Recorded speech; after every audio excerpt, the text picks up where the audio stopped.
உங்களால் தூங்க முடியவில்லை, ஆனால் அலாரம் ஆஃப் ஆகிவிடுகிறது. பிற்பாடு மிக அலுவலான வேலையை செய்ய நீங்கள் தூங்குகிறீர்கள். ஏராளமான காஃபி, எனர்ஜி ட்ரிங்கை உட்கொண்டு அந்த நாளை நீங்கள் கடந்து செல்கிறீர்கள். இழந்தவராய் இப்படியாவது அவங்க வாழ்க்கை சென்ற வருடம் முழுவதும் இருந்தது. நாளை உறங்க முடியவில்லை என்பது சாதாரணமான ஒரு விஷயம் அல்ல. இது மாத்திரம் நீங்கள் சந்திக்கிற பிரச்சனைகள் அல்ல.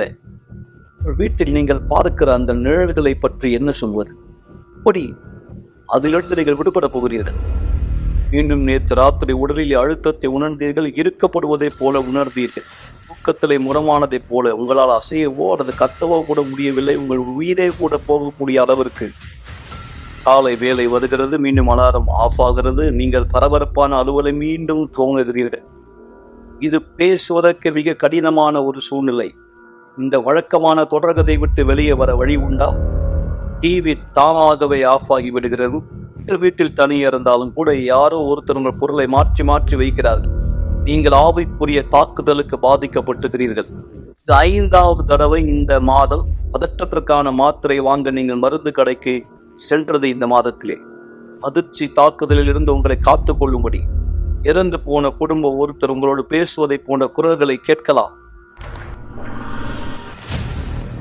இது இனி உங்கள் வாழ்க்கையாய் ஒருபோதும் இருக்கக்கூடாது. ஒவ்வொரு வெள்ளிக்கிழமையும் எங்களோடு இணையுங்கள். இந்த தொடர் சங்கிலியில் ஆவிக்குரிய அழுத்தத்திலிருந்து விடுபட 282 அண்ணா சாலை, சென்னையில்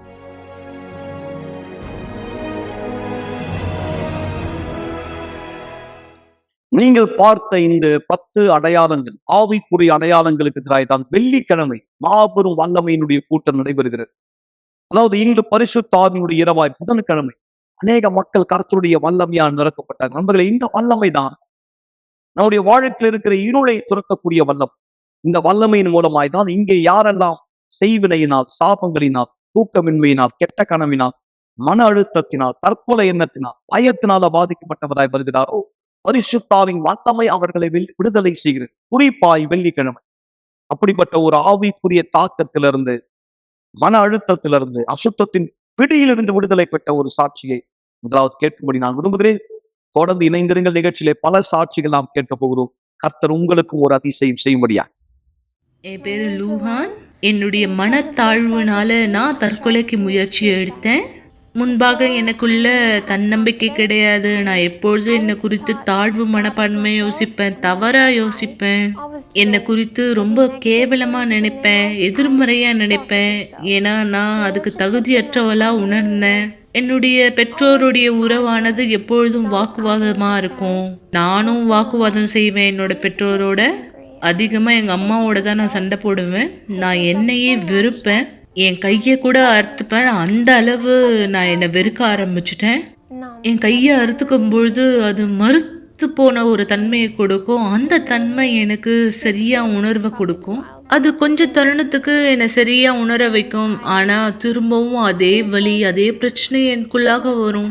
அந்த காரணத்தினால என் வாழ்க்கையில நான் சரியா உணரவே இல்லை.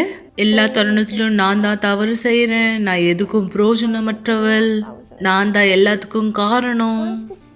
ஒரு தடவை நானும் என்னுடைய அம்மாவும் சண்டை போட்டுக்கும் போது நான் கோவத்தில் என் கையை அறுத்துக்கிட்டேன். நான் அதை குறித்து யோசிக்க கூட இல்லை. நான் புலம்பிக்கிட்டே ரூம் பக்கம் போனேன். ரூம் கிட்ட ஒரு பெல்ட்டானது இருந்து எடுத்து நான் என் கையை அறுத்துக்கிட்டேன். நான் நினைப்பேன், நான் எதுக்கு பிறந்தேன், நான் எதுக்கு பிரயோஜனமா இருக்கேன், என் மேல என்ன தப்பு இருக்கு, நான் பிறக்காம இருந்திருந்தேன்னா இந்த கஷ்டமே இருந்திருக்காது, அவங்களாவது சந்தோஷமா இருந்திருப்பாங்க. அதனால நான் மேலும் சில பெல்ட்டுகளை எடுத்தேன், அதை ஒன்றிணைச்சேன்.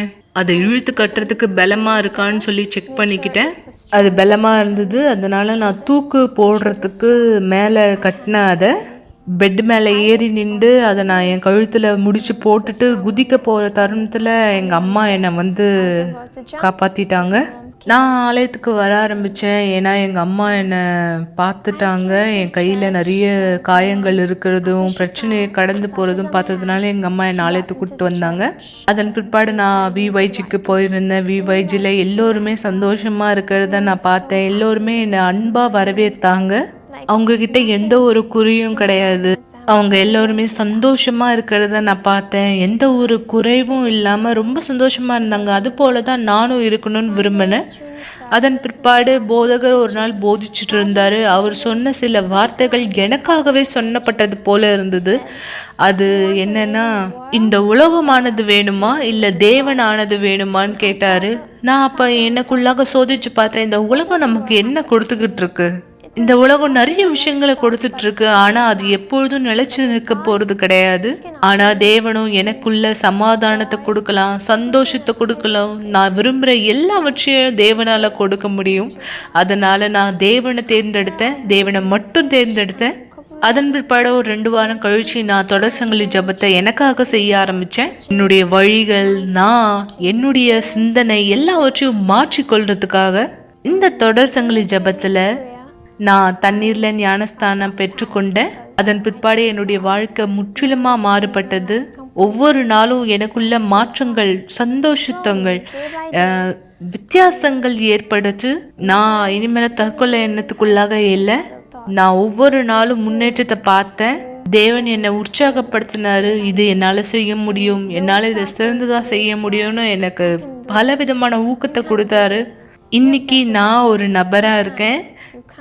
நம்ம தப்பு செஞ்சிருக்கோம். அந்த தப்பை எல்லாமே ஒரு வாய்ப்பா இருக்கு நம்ம சிறந்ததா செய்யறதுக்கு. இன்னைக்கு யாராவது சோகமா இருந்தா நான் அவங்கள உற்சாகப்படுத்தக்கூடிய நபரா இருக்கேன். அவங்களுக்குள்ளாக ஏதாவது தவறானது இருக்கும் பொழுது அவங்களுக்கு நான் உதவி செய்யக்கூடிய நபரா இருக்கேன். இப்ப நான் அவங்களுக்கு ஊக்கம் அளிக்கும்படி தம்ஸ்அப் எல்லாம் கொடுக்கறேன். இதன் மூலமா நான் அவங்க கிட்ட உற்சாகப்படுத்தக்கூடிய நபரா இருக்கேன். மீண்டும் நான் உங்களை நிகழ்ச்சியில வரவேற்கிறேன் மக்களை. வெள்ளிக்கிழமை நீங்கள் எங்கள் சிறப்பு விருந்தினர். இதை குறித்த விளக்கமோ விவரங்களோ தேவையா? உடனே வாட்ஸ்அப்ல செய்தி அனுப்புங்கள் அல்லது தொலைபேசிகளை தொடர்பு கொள்ளுங்கள். கண்டிப்பா உங்களுக்கான ஆலோசனை உண்டு, உங்களுக்கான உதவி நிச்சயமாய் உண்டு. மக்களே, நான் தொடர்ந்து நிகழ்ச்சியில இந்த வாரம் சொல்லிக் கொண்டு வருகிறோம். ஒவ்வொரு நாளும், அதாவது திங்களும் செவ்வாய்க்கிழமையும் நீங்கள் சாட்சி கேட்டதை போல இந்த கர்த்தர் வார்த்தையை சோதித்த ஒருத்தருடைய சாட்சி. சிறு வயது முதலே அவர் பணிக்கு செல்ல தொடங்கிவிட்டார். குடும்ப சூழ்நிலை நிமித்தம் தன்னுடைய தந்தையினுடைய அந்த வியாபாரத்தை கூட பார்த்து கொள்கிற ஒருவராய் எப்படி அவர் பொருளாதாரத்துல கர்த்தருடைய கரம் வெளிப்பட்டு. அதாவது நீங்கள் புரிந்து கொள்ள வேண்டும், தேவன் நம் கஷ்டங்களை பார்க்காதவர் அல்ல, நம் நிலைமையை தெரியாதவர் அல்ல. ஆனால் ஆண்டவர் யாருக்கும் ஒரு மாயாஜாலம் செய்வதில்லை, அதிசயம் செய்கிறார். அதிசயத்தை செய்யக்கூடிய தேவனிடத்திலே நாம் அந்த நம்பிக்கையை வெளிப்படுத்தும் போதுதான், ஆண்டவரே நீர் எனக்கு அதிசயம் செய்ய முடியும் என்ற அந்த நம்பிக்கையை நம்ம வெளிப்படுத்தும் போது, கர்த்தர் அந்த நம்பிக்கையை பார்க்கும் பொழுது அவர் நம்மோடு சேர்ந்து அதிசயத்தை செய்கிறார். ஆம், நம் உதவி அவருக்கு தேவையில்லை, ஆனால் நம் ஒத்துழைப்பு கண்டிப்பாய் தேவை.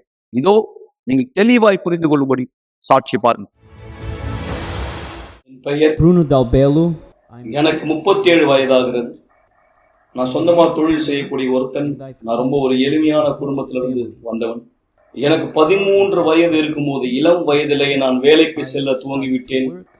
என்னுடைய தந்தையினுடைய செலவில் அவர் உதவி செய்யும்படியா பொதுவான ஒரு வழக்கு சொல் உண்டு, அது எனக்கு பொருந்தும். நான் அப்படியே இளம் வயதிலேயே என் தந்தையிடமிருந்து வேலையை கற்றுக்கொண்டேன். எப்படி என்றால், ஒரு சிங்கத்தை கொன்று மறுநாளைக்கு இன்னொரு சிங்கத்தை கட்டி வைத்திருக்க வேண்டும் என்பதை போன்ற ஒரு வழக்கு சொல். இந்த சூழ்நிலையிலும் கூட எனக்குள்ளாக ஒரு பார்வை இருந்தது. நான் நன்றாக படித்தால் இந்த சூழ்நிலையை மாற்ற முடியும் என்று, நல்ல ஒரு வேலைக்கு செல்ல முடியும் என்று. என் பெற்றோருடைய கஷ்டத்தை நான் பார்த்தேன். அவர்கள் போராடினார்கள் எனக்கு சிறந்த படிப்பை கொடுக்க.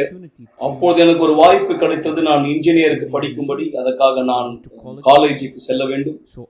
எனவே நான் வேலைக்கு செல்வேன் காலையிலே, பிற்பாடு காலேஜுக்கு செல்வேன். அப்படியாய் படித்து நான் என்னுடைய இன்ஜினியரிங் படிப்பை, கிராஜுவேஷனை நான் முடித்தேன். ஆனால் நாட்டிலே ஏற்பட்ட பொருளாதார பற்றாக்குறையினால் என்னுடைய நிலைமையானது மாறவில்லை. என்னுடைய அப்ரண்டிஸ்லிருந்து நான் டிஸ்கண்டினியூ பண்ண வேண்டியிருந்தது.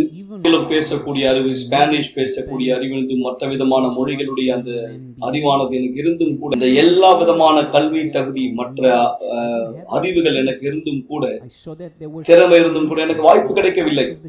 ஏதோ ஒன்று குறையா இருப்பதை நான் பார்த்தேன். என் சொந்த பலத்தினாலே நான் போராடினேன், ஆனால் ஏதோ ஒன்று இல்லாதிருப்பதை நான் பார்த்தேன். அது என்னவென்று எனக்கு தெரியவில்லை. அப்பொழுதுதான் ஒரு அழைப்பு வந்தது. அதன் மூலமா என்னுடைய தந்தை ஆலயத்துக்கு சென்றார். நான் அவருடைய வாழ்க்கையில் மாற்றத்தை பார்த்தேன். நான் அவருக்குள் சமாதானத்தை கண்டேன். அது என்னுடைய கவனத்தை ஈர்த்தது. எனவே யூனிவர்சல் ஆலயத்துக்கு செல்லக்கூடிய, அதை தெரிந்து கொள்ளக்கூடிய என் தந்தையினுடைய அழைப்பை நான் ஏற்றுக்கொண்டேன். நான் அங்கே சென்ற உடனே நான் ஒரு வித்தியாசத்தை பார்த்தேன். அப்படிப்பட்ட ஒரு விசுவாசம் நான் மற்ற நம்பிக்கையிலும் அதை சென்று தேடி பார்த்தேன். ஆனால் நான் அந்த நேரம் வரை அதை கண்டடையவில்லை. அப்படியாக நான் என்ன செய்வது என்று கற்றுக்கொண்டேன். அதன் மூலமாய் ஆசீர்வாதங்களை கைப்பற்றும்படி. எனவே என்னுடைய முதற்கணியில நான் தேவனுக்கு உண்மையா இருக்க தொடங்கினேன். நான் தேவனை வித்தியாசமான ஒரு விதத்துல தேட ஆரம்பிச்சேன். அவரோடு கூட சேர்ந்திருக்கிற ஒரு வாழ்க்கையை நான் ஏற்றுக்கொண்டேன். அதன் மூலமாக எனக்கான கதவுகள் திறந்தன. அப்படியாத அந்த இடத்துல, அந்த நிறுவனத்துல எனக்கு ஒரு வேலை கிடைத்தது. நான் படிப்படியா அங்க வளர தொடங்க. நடந்தது என்ன, ஒரு தருணமானது வந்தது. அங்கிருந்து என்னால வெளியே போக முடியல என்ற மாதிரி ஒரு நேரம். அதாவது ஏறத்தாழ 8 வருட காலமா நான் அதே நிறுவனத்துல கம்பெனில பணிபுரிஞ்சிட்டு இருந்தேன். எனக்கு திருமணமானது. என்னுடைய அபார்ட்மெண்ட்ல நான் இருந்தேன். ஒரு சௌகரியமான சூழ்நிலையில நான் வாழ்ந்தேன். அப்படிப்பட்ட ஒரு தருணம் தான் எங்க வாழ்க்கை வந்து நிறுத்தப்பட்ட மாதிரி இருந்தது. அதாவது ஒரு சராசரி வாழ்க்கை மாதிரி. அதாவது தொழில், அதாவது வேலையில ஒரு குறிப்பிட்ட நிலைமையை அடைஞ்சிட்டு அதோட போதும் அப்படின்னு திருப்தியாகக்கூடிய ஒரு மனநிலையில இருக்கிற மாதிரி எங்க வாழ்க்கை ஆயிடுச்சு. எல்லார மாதிரி நாங்களும் எங்களுடைய கிரெடிட் கார்டை பயன்படுத்த தொடங்கணும். அப்படியாதான் பாத்தீங்கன்னா எங்க வழியில நாங்க தொலைஞ்சு போனவங்க மாதிரி ஆயிட்டோம். அதாவது ஒரு ஸ்னோபால் மாதிரி பாத்தீங்கன்னா எங்களுடைய சம்பளம் வரும், ஏற்கனவே இப்படிக்கு போக அந்த வருமானம் வரும். அந்த நேரம் கிரெடிட் கார்டு பில்லு கட்ட வேண்டிய சூழ்நிலை வரும். எங்களுக்கு அந்த தருணத்துல என்ன செய்யறது, என்ன பண்றதுன்னு தெரியல. அந்த நேரம் வந்து கடன் வாங்கிதான் வாழணும் அப்படின்ற மாதிரி ஒரு நிலைமையில நாங்க வந்துட்டோம். பணம் கொடுக்கிற நிதி நிறுவனங்களை தேடி போனோம். ஏன்னா அங்க வந்து வட்டி குறைவா இருக்கும். அந்த நேரம் தான் என்னுடைய எதிர்ப்பானது எனக்குள்ளாக அந்த கொதிப்பானது தூண்டப்பட்டது.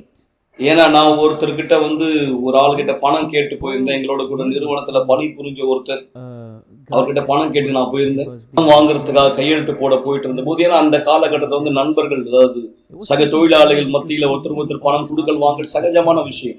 நான் அப்படியே அவர்கிட்ட பணம் கேட்டு போன பொழுது அவர் என்னை பார்த்து ஒரு கேள்வி கேட்டார். அந்த நேரத்துல ஒரு வார்த்தை கேட்டார், நீ தசம பாகக்காரனா, நீ அதுல உண்மையா இருக்கிறது கேட்டார். அவர் கேட்ட விதம் எப்படி இருந்ததுன்னா, நீ தசம பாகத்துல உண்மையான ஒருத்தரா இருந்தும் கூட குறைவுபடக்கூடிய ஒரு சூழ்நிலை இருக்கு, நீ என்னன்னு பார்க்கணும் அப்படின்னு. அந்த வார்த்தை எனக்குள்ள அந்த கொதிப்பை, எதிர்ப்பை தூண்டியது. ஏன்னா அவர் சொன்ன வார்த்தை என்ன அவமானப்படுத்துற மாதிரி, நான் விசுவாசிக்கிற தேவனை அவமானப்படுத்துற மாதிரி. அதுதான் எனக்கு வெட்கமான ஒரு நிலைமையா இருந்தது, அவமானமான ஒரு நிலைமையா இருந்தது, எதிர்ப்பா இருந்தது. அதை குறித்து நான் ஜெபிக்க தொடங்கினேன். எனவே நானும் என் மனைவியும் ஜெபிக்க தொடங்கணும். ஒன்று சேர்ந்து தேவனிடத்துல ஒரு வாக்குத்தத்தை நிறைவேறும்படி நாங்க உரிமையா கேட்டோம். நாங்க ஜபத்துல ஆண்டவர்கிட்ட சொன்னோம், எங்களை மன்னிச்சிருங்க ஆண்டவரே, ஆனா வானத்தினுடைய ஜன்னல் எங்களுக்கு திறக்கப்பட்டத மாதிரி நாங்க இன்னும் பார்க்கல. நீர் வாக்கு கொடுத்தது ஆண்டவரே, நீங்க என்ன சொன்னீங்களோ எழுதப்பட்டது நிறைவேறணும் அப்படின்னு நாங்க கேட்டோம். அப்படியாதான் முதற்கணியில நாங்க தேவனை சோதிக்க தொடங்கணும். எங்களுடைய பொருத்துணைகள் மூலமா, காணிக்கை மூலமா நாங்க அதுல தொடர்ந்து உறுதியா தரிச்சிருந்தோம். அதன் மூலமா தேவனை மகிமை செய்யும்படி எங்க நோக்கம் என்னவா இருந்தது, தேவனை நாங்க மகிமை செய்யணும். காரணம் இந்த சூழ்நிலை எங்களை வெட்கப்படுத்துற, அவமானப்படுத்துற ஒரு சூழ்நிலையா இருந்தது. எனக்கு நினைவு இருக்கு அப்படியான ஒரு விசுவாசத்தினுடைய சிறப்பு பொருத்தனை, சிறியவன் 1000 பெருகுவான் அப்படின்ற மாதிரி. ஆனா அந்த நேரத்துல இந்த இடத்துல 1000 இல்லை, என் தசங்க பாகமா முதற்கனியா 1000 இல்லை. ஆனா ஒரு எதிர்ப்பு எனக்குள்ள வந்து நான் தீர்மானிச்சேன், இதுதான் என்னுடைய குறைந்தபட்ச முதற்கனியா இருக்கு. ஆலயத்துக்கு வெளியில வித்தியாசமான முயற்சிகளை நாங்க ஈடுபட தொடங்கணும். தேவன் எங்களோடு இருந்தார் வெளியில, தேவன் எங்களை கைவிடவில்லை. எனவே கர்த்தர் எங்களுக்கு பதில் கொடுத்தார். எங்களால தெளிவாய் பார்க்க முடிந்தது, கர்த்தருடைய கரம் எங்களோடு இருந்து செயல்பட்டது. புதிய வாய்ப்புகள், புதிய வழிகள் எனக்காக திறக்கப்பட்டது. இன்னொரு நிறுவனத்துக்கு நான் போகும்படியான ஒரு வழி திறக்கப்பட்டது. நான் அந்த இடத்துல அந்த கம்பெனியில சூப்பர்வைசரா இருந்தேன். எல்லா லத்தீன் அமெரிக்கர்களுக்கும் அந்த கம்பெனியுடைய அந்த செக்ஷன்ல நான் பொறுப்பான ஒருத்தனா இருந்தேன். இன்னைக்கு எங்களுக்கு எங்களுடைய சொந்த கம்பெனி இருக்கு. தேவன் எங்களுக்கு இந்த வாய்ப்பு கொடுத்திருக்கார். 1,65,32,000 ரூபாய் மதிப்புள்ள ஒரு கான்ட்ராக்ட் சைனால இருந்து எங்களுக்கு கிடைச்சது. இது நடைபெற சாத்தியமே கிடையாது. காரணம், ஒரு நிறுவனம் தேவை, கம்பெனி வேணும்ன்ற கனவு எங்களுக்கு இருந்தது. ஆனா அதை எப்படி வந்து தொடங்கணும்ன்ற எங்களுக்கு தெரியாம இருந்தது. தேவன் எங்களுக்காக அந்த கதவுகளை திறந்தார். நான் சொல்லணும்னா, உண்மையிலேயே வானத்தினுடைய பலகணிகள், ஜன்னல்கள் எங்களுக்காக உண்மையில திறக்கப்பட்டது. இன்னைக்கு நாங்க வெளிநாட்டு மக்களுக்கும் சேவைகள் செய்து கொண்டிருக்கிறோம். உலகம் எங்கிலும் நாங்க அப்படியா பிரயாணம் போறோம். தற்காலிகமா நாங்க மெக்சிகோ போயிருந்தோம், அமெரிக்க ஐக்கிய நாடுகளுக்கு நாங்க பிரயாணித்திருந்தோம், சீனாக்கு போயிருந்தோம், அர்ஜென்டினாக்கு நாங்க போயிருந்தோம், கொலம்பியாக்கு நாங்க போயிருந்தோம். ஒன்று சேர்ந்து பிரயாணிக்கக்கூடிய இந்த வாய்ப்பு எங்களுக்காக கிடைத்தது. அதே போல எங்களுடைய தொழில் செய்யும்படியா, அதே போல எங்க திருமணத்தையும் பார்த்து கொள்ளும்படி இன்னைக்கு எங்களுக்கு சொந்த வீடு இருக்கு, 2 தளம் உள்ள வீடு இருக்கு, ஹைட்ரோ மசாஜோட கூடிய வீடு. இது எங்களுடைய கனவு வீடு. 2 கார்கள் எங்களுக்கு இருக்கு. ஒரு கார் வெளிநாட்டில இருந்து இறக்குமதி செய்தது.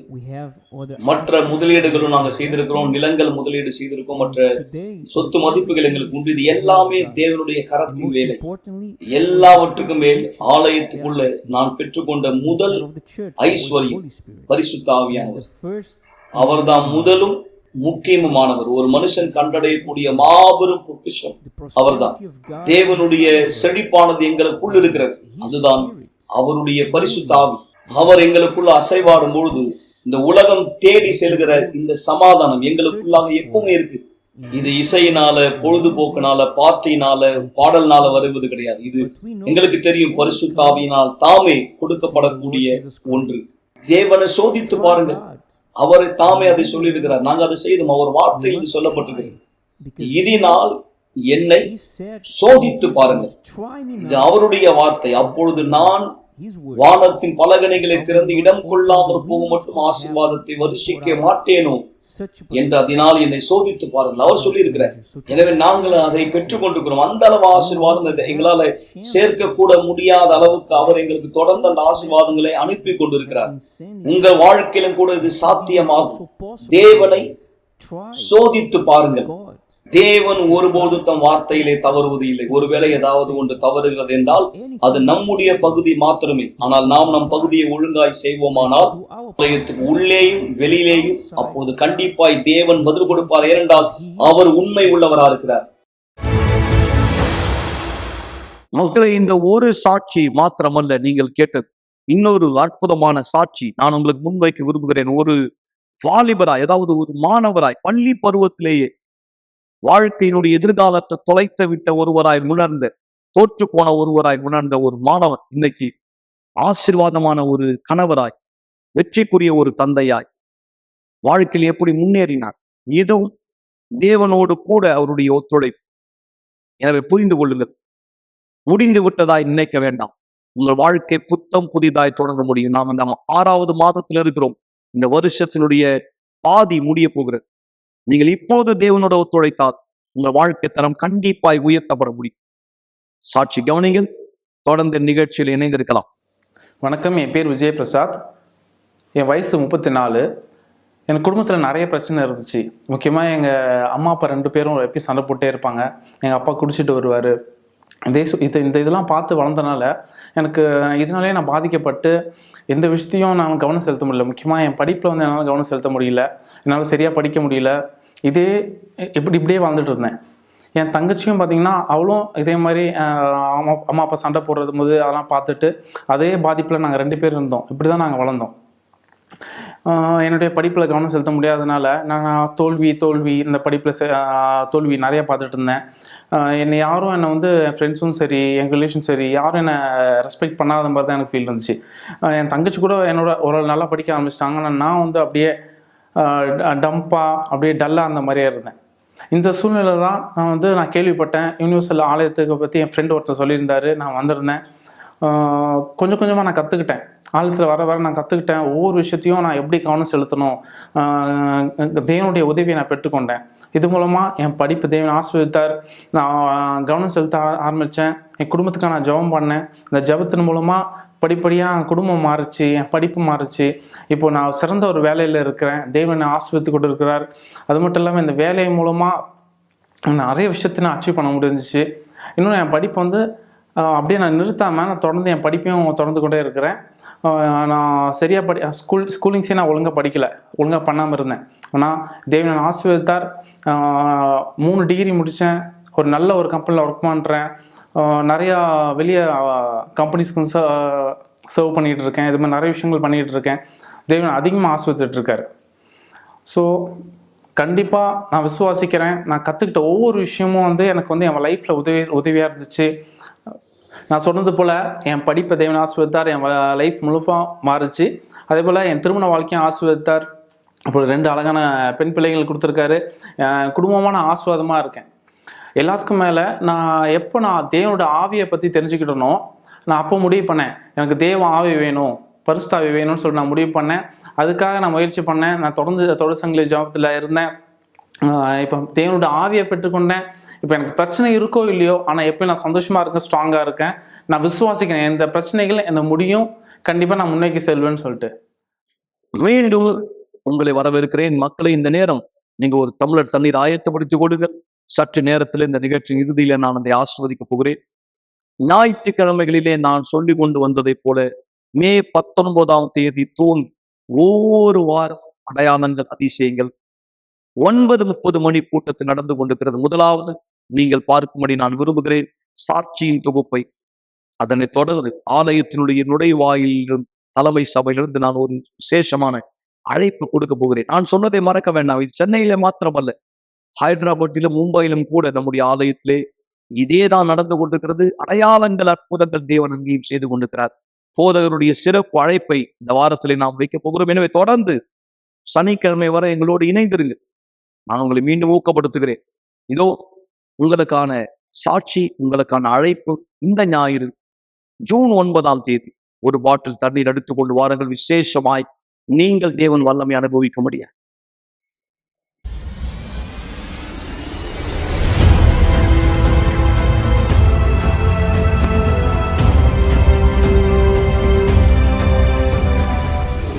உள்ள வரும்போது பாரமா இருந்தது, அதுக்கப்புறம் கைவலி இருந்தது. இந்த தண்ணி குடிச்ச பிற்பாடு வலி இல்லை, ஃப்ரீயா இருந்துச்சு மைண்டு. பாருங்க இந்த இடத்துல இப்ப அந்த பெயின் உங்களுக்கு இல்லையா? ஆமென். தேவனுக்கு மகிமை. இயேசு இங்க வர முடியல, எனக்கு ரொம்ப கஷ்டமா இருந்துச்சு. எனக்கு மூச்சு வரல. எங்க பொண்ணு கூப்பிட்டு ஜெபம் பண்ண சொன்னான். இந்த பொண்ணு ஜெபம் பண்ணிச்சு. எனக்கு இப்போ வரும்போது எப்படி வந்தீங்க? ரொம்ப கஷ்டமா வந்தேன். நான் வர முடியல, ஆட்டோல வந்தேன் நான். அப்புறமா இப்போ தண்ணி குடிச்சோம், கொஞ்சம் நல்லா இருக்குது. எனக்கு மனசு ஃப்ரீயா இருக்கா? மனசு ஃப்ரீயா இருக்கு. வரும்போதே அழுகையா அழறீங்க? மனசு அழுத்தமா இருக்குதா? அர்த்தமா இருந்துச்சு, பயமா இருந்துச்சு. எதனாலன்னு தெரியல, எதுனாலன்னு தெரியல. இன்னைக்கு காலையில இருந்து காலையில இப்ப தண்ணி குடிச்சதுக்கு அப்புறமா நல்லா இருக்கு. அந்த அழுத்தம், படபடப்புலாம் இல்ல, ஃப்ரீயா இருக்கா? ஆமென். என்ன நடந்தது வரும்போது எப்படி இருந்துச்சு? வரும்போது ஒரே இடுப்பு வலி, கை வலி, கழுத்து ரொம்ப வலியா இருந்தது. இப்போ அந்த தண்ணி குடித்து நல்லா ஃப்ரீயா, கழுத்தெல்லாம் நல்லா திரும்ப முடியுது. இடுப்பெல்லாம் நல்லா வலியெல்லாம் போயிடுச்சு, நல்லா ஃப்ரீயா. எத்தனை நாள் இருந்தது வலி? நேரத்துல இருந்து இருக்குது. நேத்துல இருந்து இந்த வலி இருந்தது. கழுத்து வலியும் இடுப்பு வலியும் இருந்தது. இப்போ அந்த தண்ணி குடிச்சு பிற்பாடு அந்த கழுத்து வலியும். ஆசீர்வதிக்கப்பட்ட தண்ணீர். ஆமென். நான் கோடம்பக்கத்துல இருந்து வரேன். ஆனா இது வரைக்கும் நான் வந்ததில்லை. இப்ப அந்த பக்கம் போகவும் வருவேன். நான் என் பேர பிள்ளைங்கள ஏதோ சர்ச்சை இருக்குது, இங்க போலாம்னு. நான் வரும்போது எவ்வளவு பாரத்தோடு வந்தேன். மூச்சு கூட உடம்பு இல்லை. கர்த்தர் நாமத்துக்கு சொல்றோம். இந்த உள்ள வந்து அபிஷேகம் தண்ணி குடிச்சு இதனால எனக்கு ஃப்ரீயா இருக்குது உடம்பு. நடும்போது பயங்கரமா வலி இருந்தது, மூச்சு விட முடியாத இருந்தேன். ஒரு வாரமா இருக்குது. அது கூட இன்னைக்கு அந்த தண்ணியை குடிச்ச பிறகு ஃப்ரீயா இருக்கு. ஆமென்.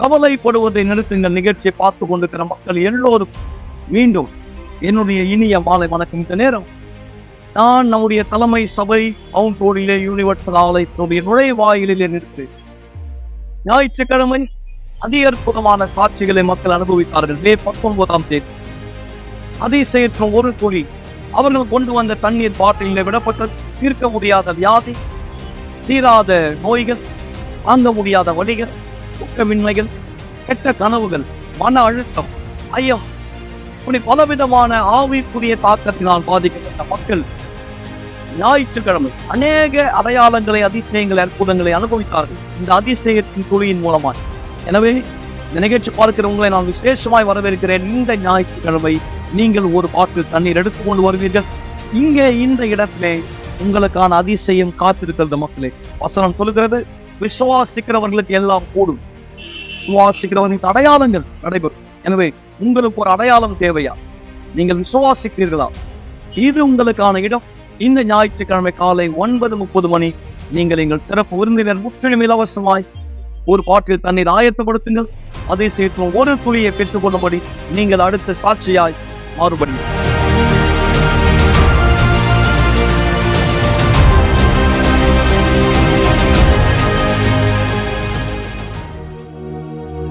ஒரு கிளாஸ் தண்ணீரை ஆயத்தப்படுத்திக் கொள்ளுங்கள் அல்லது தொலைக்காட்சிக்கு அருகாமையிலே வாருங்கள். இந்த நேரம் உங்களுக்கான ஒரு சிறப்பு ஜெபத்தை நாம் செய்ய போகிறோம். நேற்றும் இன்றும் என்றும் மாறாத ஆண்டவராக இயேசுவே, இன்றைக்கும் நீர் எங்கள் மத்தியிலே அடையாளங்களை, அற்புதங்களை, அதிசயங்களை செய்து கொண்டிருக்கிறீர். அற்புதங்களுக்கான நேரம் முடியவில்லை. தோற்கடிக்கப்பட்ட ஒருவராய் யார் தன்னை உணர்கிறார்களோ, இனிமேலும் வழியே இல்லை என்று யாரெல்லாம் நினைத்து கொண்டிருக்கிறார், இந்த வருஷத்தினுடைய பாதி மாதம், அதாவது பாதி காலம் கடந்து போக போகிறது. ஆனாலும் எங்களுக்குள் இன்னும் விசுவாசம் இருப்பதினால் சூழ்நிலை மாற முடியும். அதே அற்புதமான விதத்திலே சூழ்நிலை மாற முடியும். அதுதான் இன்றைக்கு புதன்கிழமை மக்கள் கற்றுக்கொண்டார்கள். கடுகு விதை அளவு விசுவாசத்தினாலே எப்படி மலையை கூட பெயர்க்கலாம் என்று நீர் மக்களுக்கு வெளிப்படுத்தினீர். கடுகளவு விசுவாசம் இருந்தால் மலையை கூட பெயர்க்கலாம். இவர் வாழ்க்கையில் இருக்கிற ஒரு மலை, வியாதி என்கிற மலை, திருமண பிரச்சனை என்கிற அந்த மலை, கடன் பிரச்சனை என்கிற மலை, குடும்ப பிரச்சனை என்கிற மலை, அசுத்தத்தின் பாதிப்பு என்கிற மலை, தீர்க்க முடியாத சவால்களுடைய மலை, அல்லது பாவம் என்கிற மலை நீக்கப்பட முடியும். இவர் அந்த கடுகளவு விசுவாசத்தை வார்த்தை மீது வெளிப்படுத்தினால் இப்போது கேட்ட சாட்சிகளைப் போல இவர் வாழ்க்கை சாட்சியாய் மாறும். இந்த நம்பிக்கை மனசுக்குள் கொண்டு வரும். எல்லா சந்தேகம் இந்த தண்ணீரை பருகுதலின் மூலமாய் அடித்து செல்லப்படட்டும். பலவீனங்கள் அடித்து செல்லப்படும். இந்த தண்ணீரை ஆசீர்வதிக்கிறேன். ஜபத்தை பெறுகிற விசுவாசிக்கிற எல்லோருக்கும் ஒரு அடையாளத்தை அறிக்கை செய்கிறேன். உன் நாமத்தின் மகிமைக்காய் ஆண்டவராக இயேசுவின் பெயரால் ஆமென்.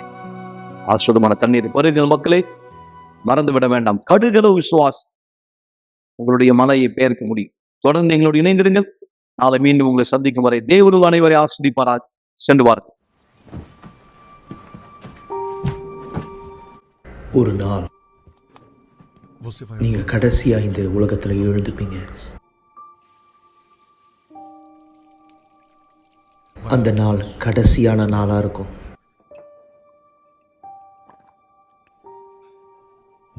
கடைசியா ஒரு முறை நீங்க காலை உணவை சாப்பிடுவீங்க.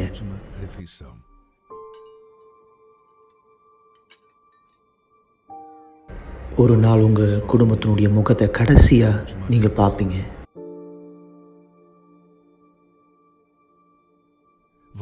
உங்களுடைய கடைசியான வார்த்தையை சொல்லுவீங்க. உங்களுடைய கண்கள் கடைசியா ஒரு முறை சிமிட்டும்.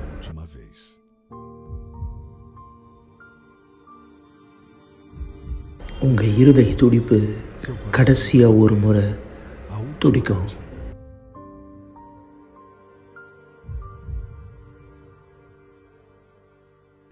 நீங்க கடைசியா ஒரு முறை மூச்சை இழுத்து விடுவீங்க.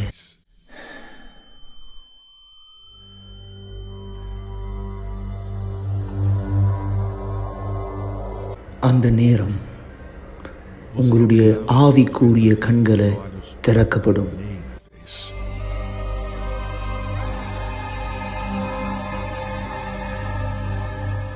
அந்த நேரத்தில் நீங்க புரிஞ்சுப்பீங்க எந்த அளவுக்கு உங்களுடைய ஆத்மா உண்மையானது அப்படின்னு.